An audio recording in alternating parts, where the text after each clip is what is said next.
It's your boy Young Guru, aka The Beast, aka Hank McCoy. I'm definitely a Delaware original. So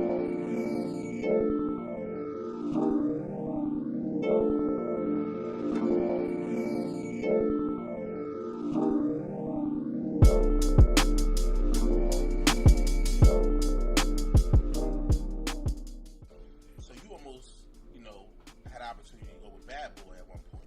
I was working a lot of work with Bad Boy, but it was more through Chucky Thompson and through Derek Angeletti. Like those were my guys. So whatever they did, that was involved with Bad Boy. But I was around. Everybody that was there at Howard was the foundation. You talking about from Puff to Harv to the lawyers to all those people. Everybody was just Howard people. Derek went to Howard.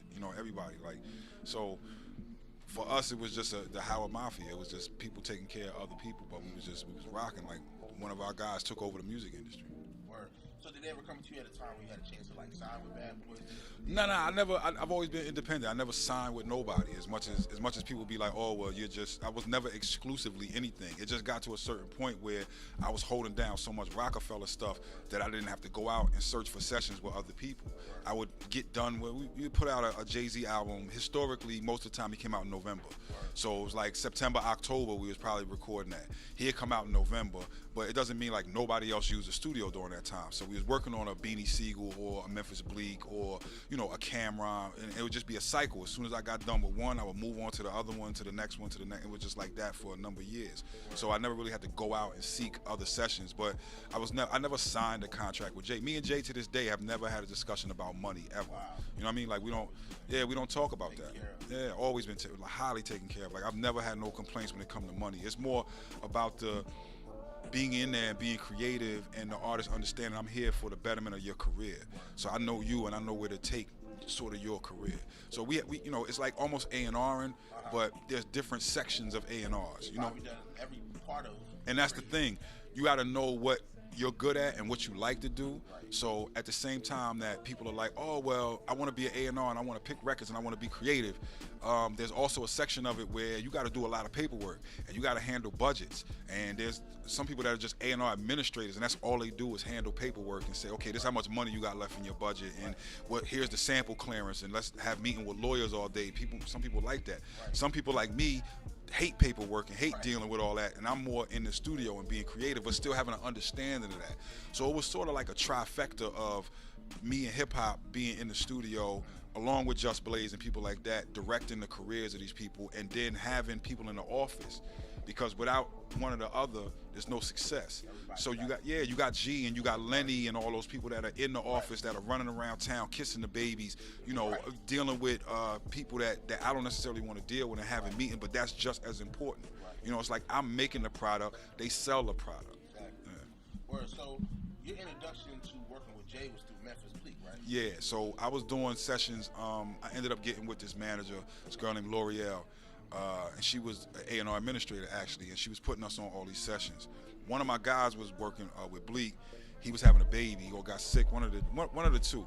And then he asked me to fill in, and then Bleak just kept calling me back, like, okay, I want to work with that guy. Right. And then naturally through doing the Bleak sessions, Jay not only is Jay, but he's also the CEO of this company. Right. So he was coming to check on Bleak, and everybody know their relationship. Bleak is his guy. Right. So through checking on Bleak, Jay was like, all right, Bleak's done, put my reel up.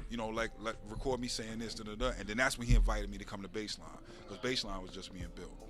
So he was like, yo, you should just come work with us every day. What happened in those sessions with Bleak that just made him keep calling you back? It was me just not being silent. Like, I'm not just gonna sit there and go, okay, let me just press the button and record. It's me saying, yo, I don't like what you just did. That's whack. Right. You could say this better.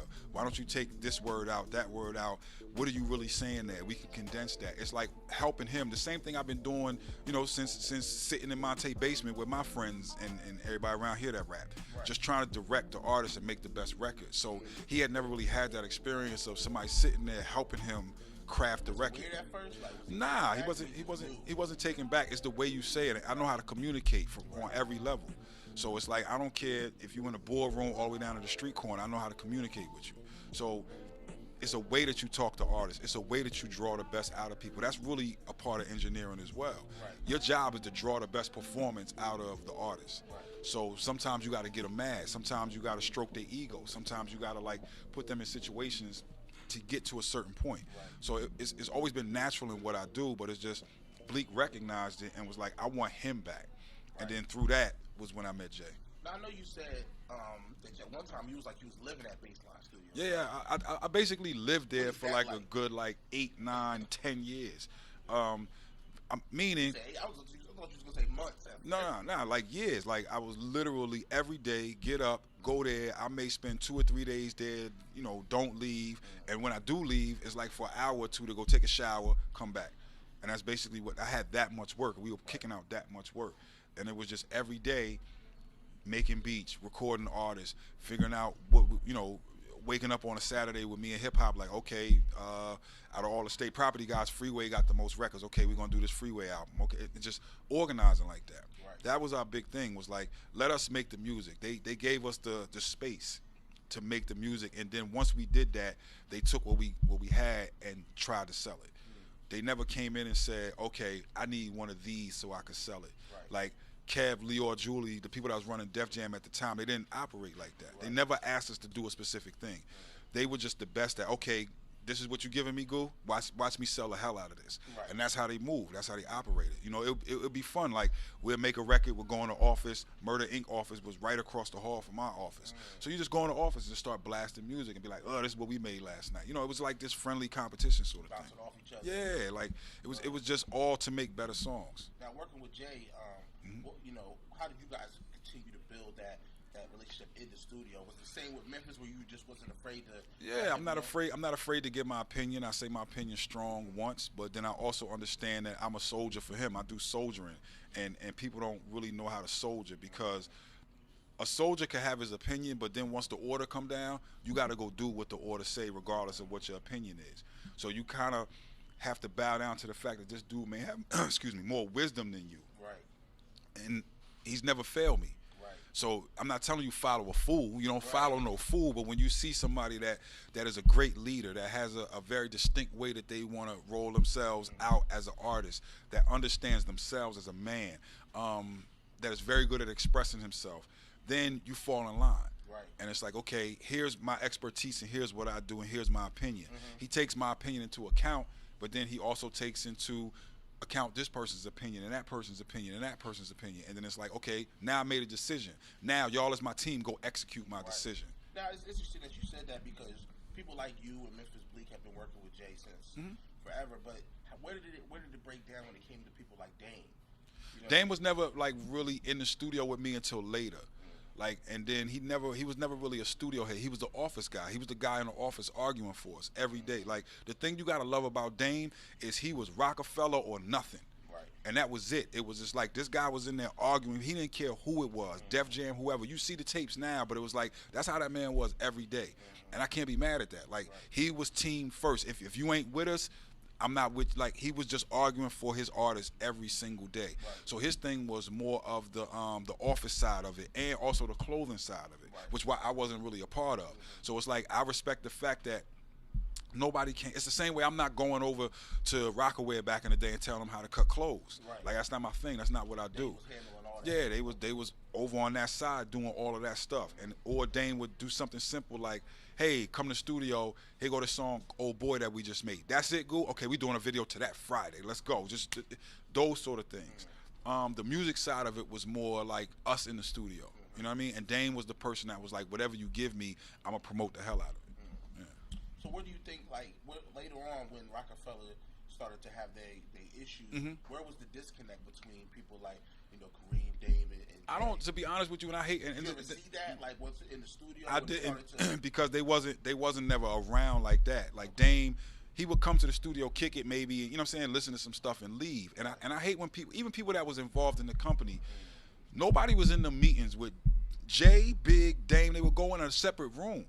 I wasn't in that meeting. I'm not a busybody. It's not my business. Right. You know what I'm saying? And I hate when people like have all these opinions about it. Right. They wasn't Like even they Rockefeller. know. Right. Or they act like they know. Or they was in there, but you only saw one side of it. So it's like, if it's not your business, if you don't know, then don't say nothing. Or don't act like you was there. So for me, honestly, my job was always in the studio. I wasn't in the meetings. I wasn't like, You ain't worried about it. yeah, I wasn't worried about it. I'm closer to Jay because that's my man. That's who I came up with. That's who I was in the studio with all the time. And And it wasn't no question like when that happened, but it doesn't mean that I have a disdain for Dame. Right. Dame gave me my chain. Right. Dame like always made sure, are you good? Did you get paid? Promoted? Blah blah blah. Like all those sort of things. Right. So I never had a problem with anybody. You know what I mean? It was just like what the effect was to the company and the artist, and you just had to figure that out. Right. After everybody, you know what I'm saying, went on their separate ways, it was like, okay, well, where's everybody going? Where's everybody roll? Only simply so I can know what I'm doing next. But I'm not a gossip dude. I'm not in people's business. I'm not like, that's just not my thing. Yeah. So when you was in the studio, man, for all those iconic albums that you was in there for, what was that? If you look back to all them sessions, what was that moment that like gave you chills that you remember? Like, oh man, there's so many of them. I'm a real.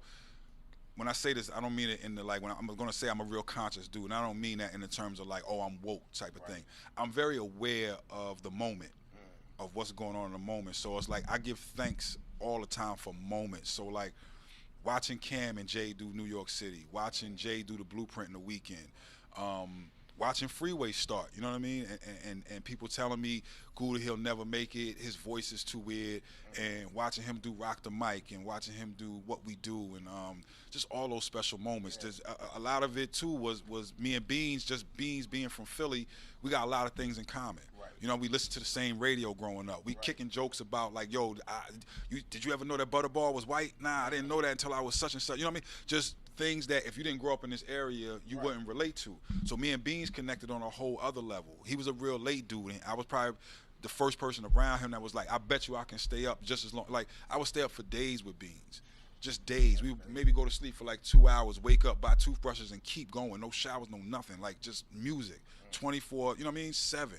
So I just had special moments with all of them, man. There's so many special moments. Like, it's too many to count. Watching Jay just keep going and keep going and keep going. And when you think you've hit a ceiling, he finds another way to like break that ceiling and keep going and keep going. Did you know initially that this stuff was going to be as historical as it was? Nah, you never know when you in it. Right. You never know when you in it. You know, like you just doing it, you making it. So I didn't know when I started the Blueprint it was going to be the Blueprint. It just was us record this song. Let's make some good. Kanye came in here with some good beats. Okay, just get to work. Okay, you just doing your job. Right. But then when you look back on and it's like, okay, that's why I take almost like a month off. When I finish a record, I stop listening to that record for like a month so that I can catch up to where people are. Nobody's heard this music yet. It's not gonna come out for another. You hear stuff like almost years. I've been working on it. Take 444. When y'all got it, I've been working on that album for 6 months. Right.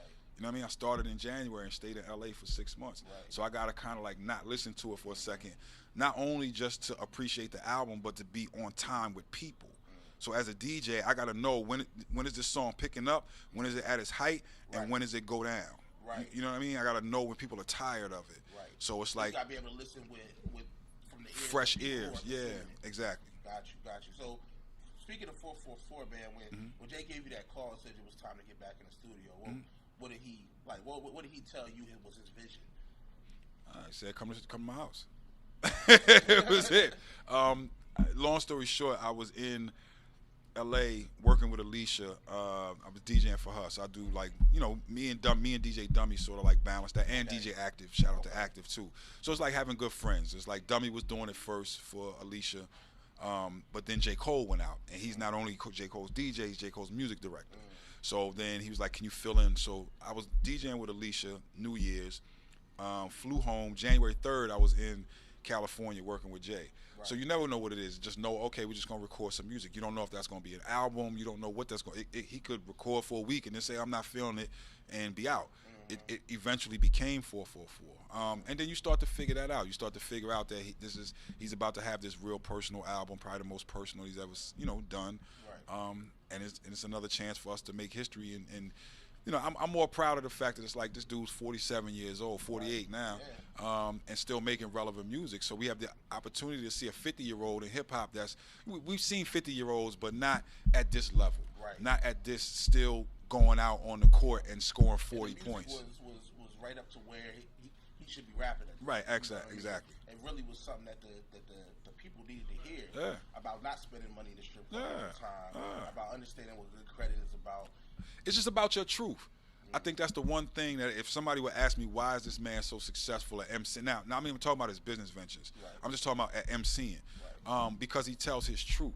of wherever he is at the given time. So if my life at the given time is big pimping, then that's what I'm gonna write about. But you also got the "You Must Love Me's" in the middle of that, or you get, even on the first album, you get songs like "Regret." Like, that's what make him different than everybody else. I'm not fantasizing this or romanticizing it. Like, I really did come in the game with 900. I really did do all that, but I still got regret. If you listen to that song, it's like I'm putting this girl on a plane with something strapped to her. I know what this could do to her life. I know what the result of these things are. 3 shots, close range, never touched me, divine. Like, I know the background of those stories. So it's like the maturity of being able to tell your truth. And then that's all this is now. Is having the first song, Kill Jay-Z, is a conversation with yourself. Have truth. Like, the truth is, you need to grow up and you need to kill this ego off and you need to stop worrying about that. But in also being truthful, it's like the boy's double consciousness. It's like, I'm not just one thing. So then by the time we get to Bam, the ego is tired of being kicked around, and the ego's like, yo, you need me. Don't forget, I'm the one who set this off. Me. You wouldn't know Obama. You wouldn't be in these circles. I did this. Me. The Jay-Z that you trying to kill off, my bravado is what got us out of the situation. Right, and then mixing that with being a family man. Yeah, so then now it's like you start to think about different things, but that's the beauty of it, is how long you gonna make I'm in the club, bubbling, I got bottles, da-da-da-da. We've made that song a million times. Now it's like, I'm looking at my daughter and I'm thinking about legacy. I'm thinking about, I want to be the oil painting on the wall 200 years from now, and y'all gonna always look up there and be like, that dude right there set it off for our family. This is the reason why we have all this. Him right there. We don't have that. You know what I'm saying? How many black families have a crest? How many, like, this is those things that you start thinking about when you get into that sphere of like, I've made enough wealth in my lifetime, and that's the difference. I'm not just rich, I'm trying to get wealthy. So I've made enough wealth in my lifetime that this is generational. I get to pass this down. My kids don't have to start at zero, like most of us had to start at zero. So I don't have to go through the A lot of people have those trust funds. Absolutely. And it's more than just trust funds. It's lessons and being there. Also setting your child up to be in a circle where the rest of the family and friends are also set up, and not just like, we have some people that get money, but then the rest of your family is still broke or in the projects. So it's like, you moved your mama out. But what about your cousins? What about your best friends? Who they hang out with? What about your kids' friends? Right, who you influence and pass you just your general circle. Exactly. So that's really all the lessons that are on there. You got a rapper coming out, talking about his mother being gay and being comfortable with that. You got him talking about like my relation. Now, of course, yes, in a complete self-analyzation of who I am and where I am at the given point, then you're going to get a 444 song, which is like, okay, now I'm addressing everything that y'all wanted me to address from Lemonade. And I'm being honest. I'm going to tell you what it was, and everything is in the music. What up, y'all? It's your boy King Don. We back with Young Guru. Let's have some good food. How was that food, man? Amazing. The Jamaican is always gonna give me. That was incredible. Yeah, the oxtail was crazy. Word. So back, man, to the industry conversation we was having before. Now I know that you just worked on Rhapsody's album. Yeah, absolutely. I'm so proud of her, man. Crazy. So proud of her. It's Me like, and my boy Mike was just talking, saying that might be that might be the best female rap album. Oh man, I appreciate it. That's a big statement, but I appreciate it. She's incredible artist, man. She can spit. It was a case in point where like Ninth was my man. It just became my friend. It was I'm very rarely do I meet people in the industry that actually become my real friends. So everybody knows the story of him producing on the Black album.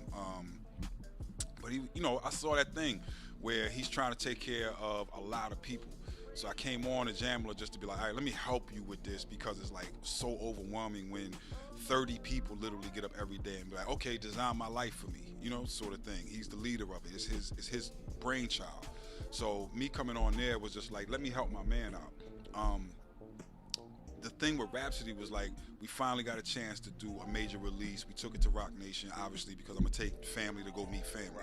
And that, that was sort of a thing where it was, she earned it. I didn't want no nepotism. I didn't want Jay to do anything for me just because it's like, oh, let me just hold Goo down. No, this girl earned that. And just for her to put out this body of work at this time, her first album, and to get 2 Grammy nominations is just like, I couldn't ask for more. She's incredible. She's a breath of fresh air. It's like what the game's been missing, or at least a balance to the other side of the game. Yeah. Now, you said you worked with Nonchalant before. Was she a rap artist? Yeah, absolutely. Yeah. So you worked with a female rap artist at a time when there wasn't like a crazy amount of them in the game. I've been working with females for a long time. Nonchalant is who put me in the game. We went on the Fuji tour, so it's like being around Lauren. You know, people like Rod Digger have recorded at my crib, like some things like that. Like I just always have been around female MCs. Is there a different hustle to pushing a female MC? Or a different way you gotta handle it? It wasn't necessarily like a different hustle. You know, it's like any other artist, you gotta figure out who they are, what they wanna do. But it is a little thing of being tired of people saying, "Oh, well, she's dope for a female," right? You know, that's like saying like you're cute to be dark skinned. It's like you know, it's like an insult. Like yeah, it's sort of weird, but she can rap with the best of them. So other than that, it's like early on, I've had enough experience in the game where I can sort of direct her and say to her like, "Tell me the things that you won't do, or tell me where I should go. Where do you want to be? What are some of the things you want to do, and what are the things that I shouldn't do? Should I go for the liquor sponsorship or not? Should I go? You know, I just want to know where your line is at.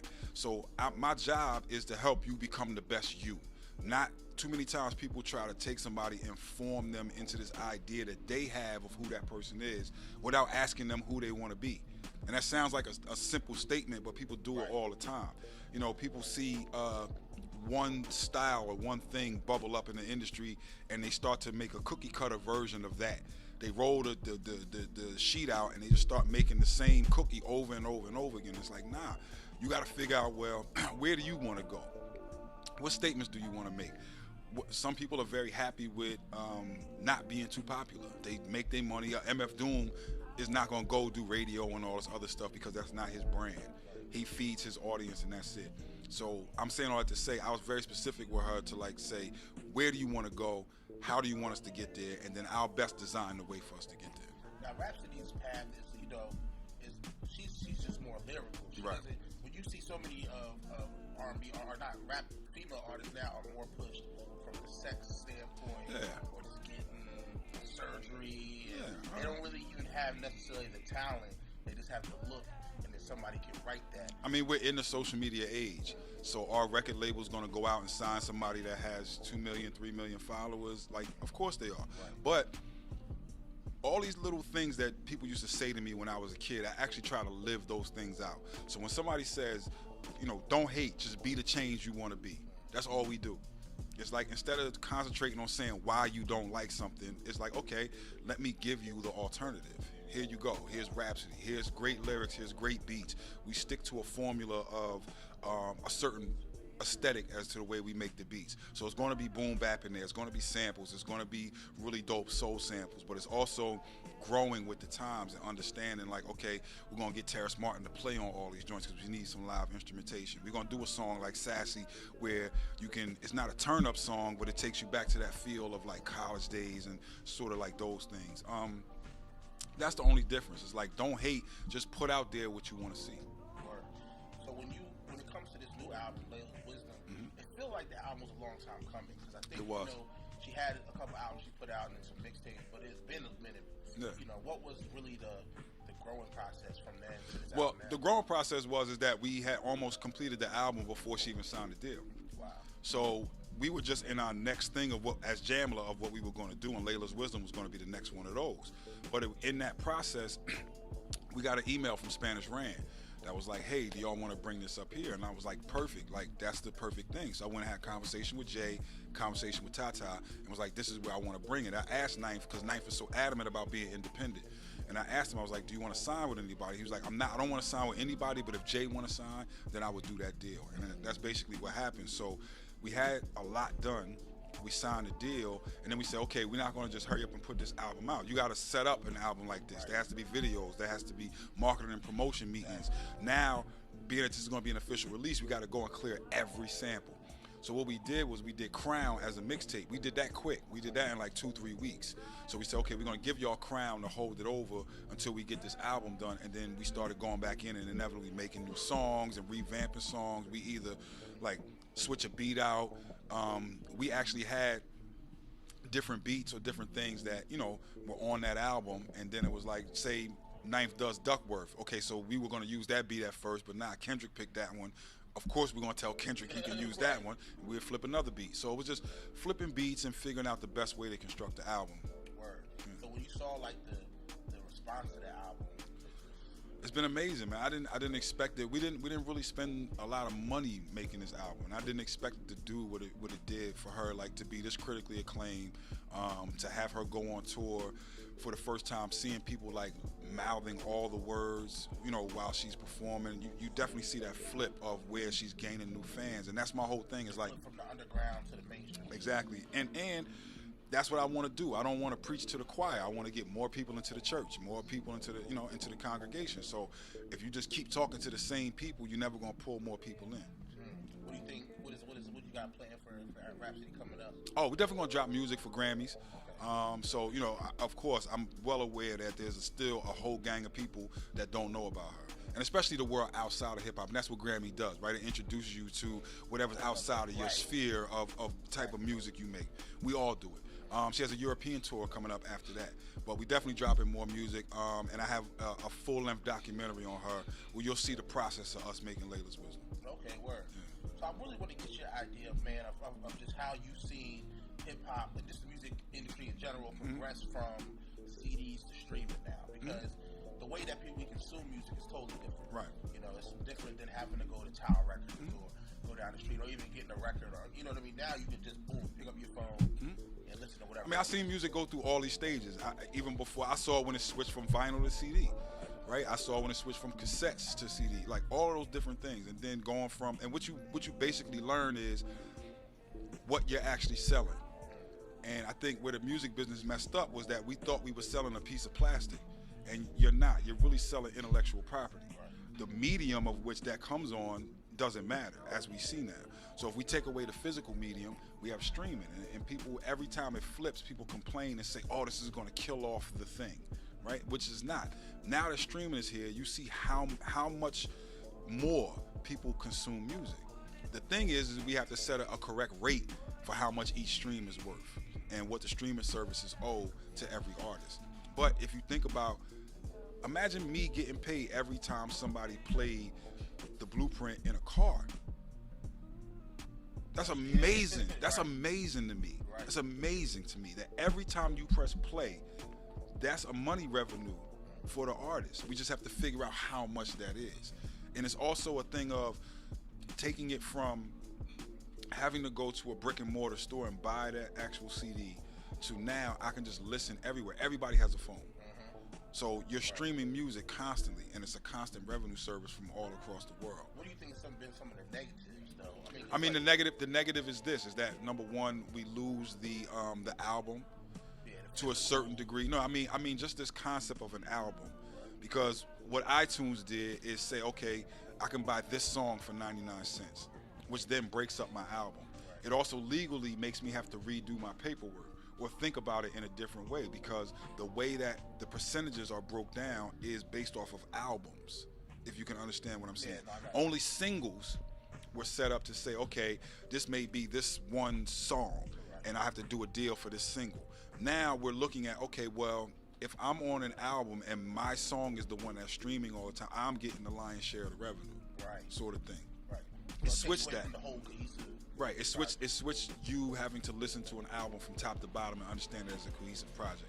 It also opened the floodgates for a lot of people that shouldn't be making music to make music, right? Yeah, which is with anything. Oversaturated. But that's with anything. So the cream of the crop has to rise, because now the access is no longer limited financially to the top people. And that's when I say with anything. In your house with a mattress behind you. But you could also go out and buy a camera and think that you're a photographer without studying photography. You can pick up a microphone and think that you're a journalist without studying journalism. You can try to write articles without being a writer. All of these things people have access to now, which means that the people that are very serious about it have to be the top of the craft. You have to stand out on top of the average people that are doing it on a hobby level, right? Just on a hobbyist level. So that's the main thing. It's flooded. So before, you went through all this process to say, okay, I'm going to go find an A&R and I'm going to give him my music. And hopefully, once you sign that deal, you felt like you broke the barrier to the access, right? Now it's like, that's not the key. The key is, how do I get above the noise? Because there's all this noise of people every day It's music. How do I get above that? One thing I noticed is that you have people that like blow up real fast, like overnight on the internet. Like for instance, you got, I mean, I don't have to name a bunch of people, but you get that one single that's popping, and then you never hear them. Right, absolutely. And for somebody like you who listens to artists and is always looking probably for somebody to mentor, is that something you look for? It's like this needs to have longevity. Yeah, I'm in the long haul space, so I'm not looking just to be in that hot moment. Social media.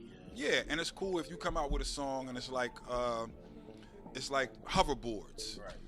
You know what I'm saying? 2 years ago, every shop had hoverboards, and then it's like at a certain point you're gonna realize, okay, now I gotta stop selling this hoverboard. Yeah, you know what I'm saying? So it's like whatever those little things that become cliche, and it's like, oh, I'm gonna make this quick little money off these hoverboards, and then after that, I know it's gone.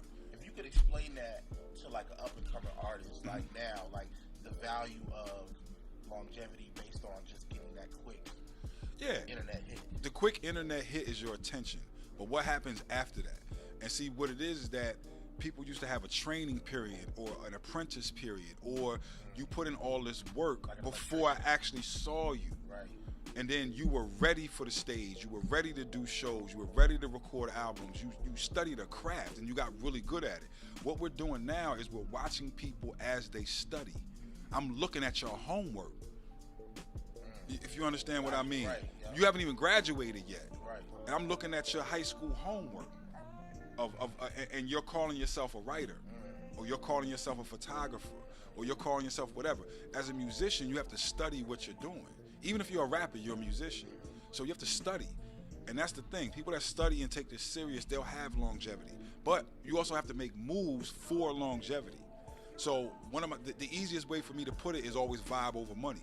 Right? If something doesn't feel right, if it doesn't accentuate your brand, no amount of money should make you do it.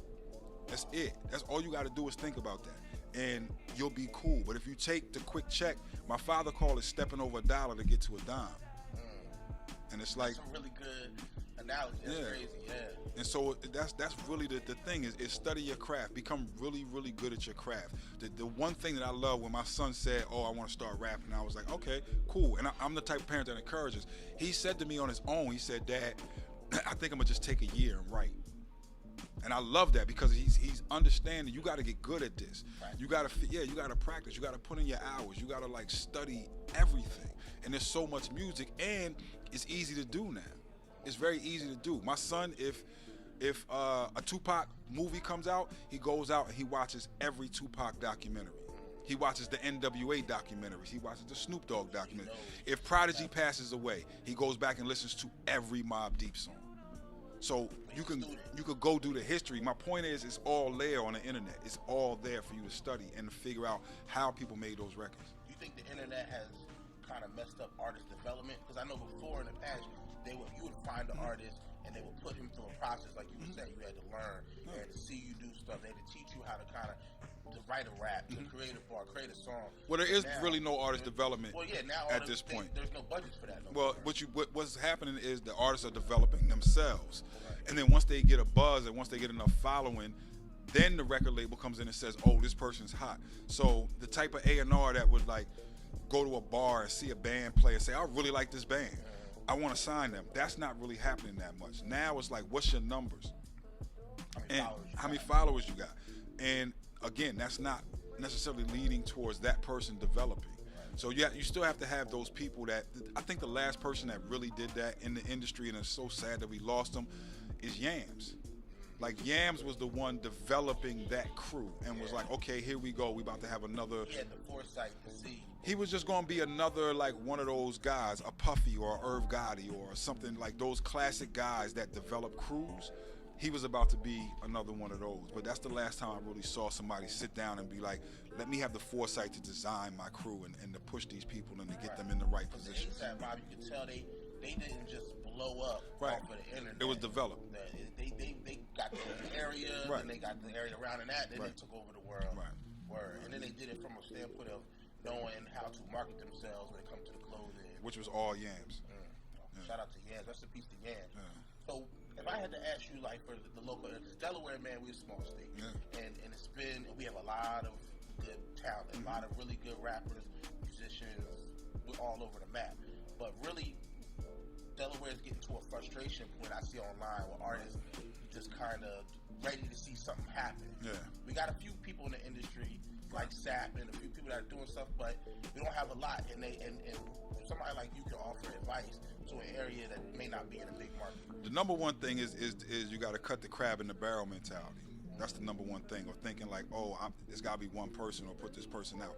Like the way hip hop is about adding value to things that people think are worth nothing. That's really what hip hop is about. And the prime example is, it's not the MC and how dope his rhyme is that adds value to him. It's someone outside of that person going, yo, that's really dope.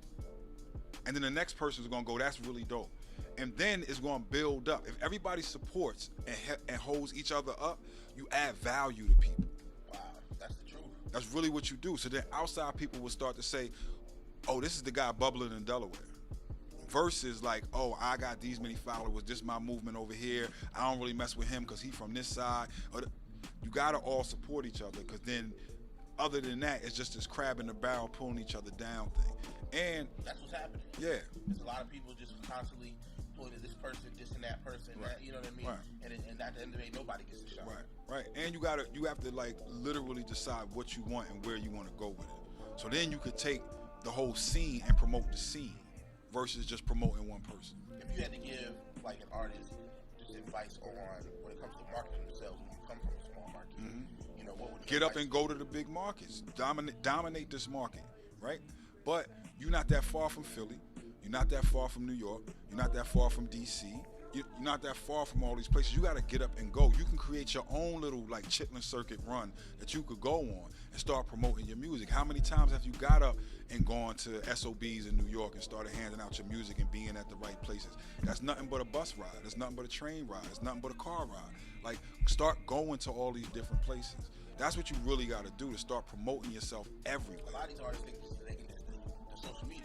Right, but how many people are on the social media? Like, let's be realistic. If you got, I don't care, 100,000 followers, right? That's not enough for you to sustain a career. It's just not enough. You got to get people engaged into what you're doing. It's not just about how many numbers you have, it's how engaged those numbers are. If you get what I'm saying. Yep. Once you get those people engaged, then you can do whatever. Real fans, yeah. Like, literally coming back every day. Meaning who's going to purchase your music? Exactly. Who's going to stream your music? Who have you impressed to that point where they say, I'm a fan of yours, I'm going to buy your music? I heard it here first, man. Guru giving them gems. Better take note. So really, man, last stuff I want to get to is, like, you talk about your photography, man. That's something I've noticed on your Instagram that it's a big part of. Now, explain exactly what do you call it? A Leica. Yeah, like, it's just a certain brand. Like, I just got into photography because I needed a different stimulation. Like, I'm so auditory. Everything is music for so long. Yeah, and it's like now I'm getting into the art of photography. I'm getting into studying. But my biggest thing was, I don't want you to like my photography because you like my mixes. It's two totally different things. And I wanted to start at the bottom and show real photographers that I'm studying photography. So I started, like, it was funny, like, people see me in B&H at all the talks, and they be like, "Goo, what are you doing?" I'm like, I'm learning. I just go to B&H and they have really good, like, presentations about art and about photography and about composition and about lighting, and deciding what type of photographer I want to be and who to study. So I go back and study all the greats and the Cartier-Bressons of the world, and like Sebastian Salgado is my favorite photographer. But not only just the classic people and the people that like Magnum and all those classic things, but the up-to-date people, the guys that are on Instagram and girls that are on Instagram killing it right now, that aren't part of these major houses and like National Geographic and all these different types of things. And then I shoot with a rangefinder. It's a very specific way of shooting. Like, I don't know how to operate a DSLR camera. That's just not, it's not my thing. What is a rangefinder? A rangefinder is basically the way that 35 millimeter was presented. So now that we're in a digital age, you know, you have automatic focusing, you have all this other stuff. I still shoot the old-fashioned way, where everything I do is manual. Yeah, everything is manual. But it's just the way I choose to shoot. It's not really the camera. I try to get that across to people, because sometimes when you shoot with a Leica, it's known as the rich man's brand, right? And it can be, sometimes people just buying the camera just because they buy like a Rolex and they're not into watches, they just buying the name, right? A lot of people do that. So it's me convincing people that no, I buy this because I'm into the brand and I'm into the history of the brand. So that's really what my thing with it. What's your thing with like the black and white photo? Because I know that seems to be your. It's just black and whites are less information. It's easier to make people concentrate on exactly what you're trying to show them in a black and white photo, because color's harder because color has distractions, so it's much harder. But black and white to me is sort of like the thing that strips it raw down to what are you actually filming, what's the composition of this shot, and trying to get to the point of explaining to people that my subject matter for me doesn't really matter. For me, it's about light, lines, and composition. Like, so that means that a lot of people I don't like doing easy things. So a lot of people would love me to be a celebrity photographer because I'm around celebrities all the time, and I can easily, I have photos of everybody you want to see, but that's not my thing. If I'm on tour for 3 months and I happen to be around a bunch of famous people, then yeah, it's gonna creep into my Instagram. But most of the stuff that I do.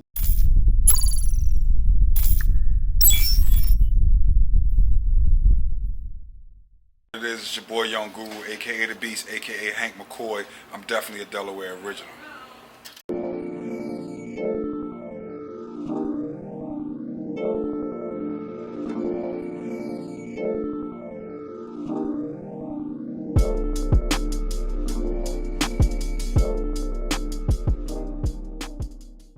So you almost, had an opportunity to go with Bad Boy at one point.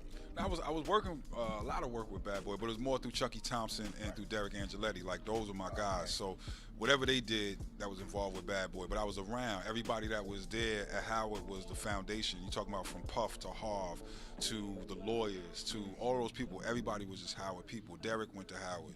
Everybody. Like, so for us, it was just the Howard Mafia. It was just people taking care of other people, but we was rocking. Like, one of our guys took over the music industry. Word. So did they ever come to you at a time where you had a chance to like sign with Bad Boys? No, I've always been independent. I never signed with nobody. As much as people be like, oh well, I was never exclusively anything. It just got to a certain point where I was holding down so much Rockefeller stuff that I didn't have to go out and search for sessions with other people. I would get done with. We put out a Jay-Z album. Historically, most of the time he came out in November. So it was like September, October, we was probably recording that. He'd come out in November, but it doesn't mean like nobody else used the studio during that time. So we was working on a Beanie Siegel or a Memphis Bleak or, a camera, and it would just be a cycle. As soon as I got done with one, I would move on to the other one, to the next one, to the next. It was just like that for a number of years. So I never really had to go out and seek other sessions, but I never signed a contract with Jay. Me and Jay to this day have never had a discussion about money ever. Wow. You know what I mean? Like, we don't talk about that. Yeah, always been highly taken care of. Like, I've never had no complaints when it comes to money. It's more about the being in there and being creative, and the artist understanding I'm here for the betterment of your career. So I know you, and I know where to take sort of your career. So we it's like almost A&R'ing, but there's different sections